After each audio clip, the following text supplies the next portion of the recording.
आइए खबर शामिल करते हैं ननकाना साहिब से। मलिक जाफर की इस रिपोर्ट में Nankana Sahib district and session जज मंजर अली गिल की जेर सदारत रीजनल जस्टिस कोऑर्डिनेशन कमेटी का माहाना इजलास में सीनियर सिविल जज Hasan Yaqub Saqib, deputy commissioner Radha Mansoor Ahmad, DP Bilal Iftikhar, ADCR Usman Khalid, DHO doctor Kamran समेत तमाम मुतल्लिका अफसरान की शिरकत।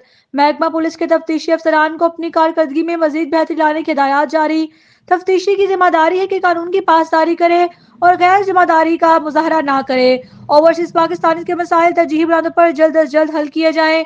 जेल से अदालतों में आने वाले कैदियों के लिए दोपहर के खाने का मुनासिब बंदोबस्त किया जाए। कोरोना से बचाव के लिए किए गए हिफाजती इंतजाम को मजीद बेहतर करने की हिदायत जारी। अवामुन्नास में इंसाफ की फराहमी को यकीनी बनाना तरजीही है। सरकारी इदारों में अफसरान और एहलकारान की हाजिरी को 100% यकीनी बनाया जाए। चाइल्ड प्रोटेक्शन एक्ट पर अमल दरामद को यकीनी बनाया जाए। तमाम महकमा जात बेहतर अंदाज में काम करते हुए अवामुन्नास की खिदमत करें।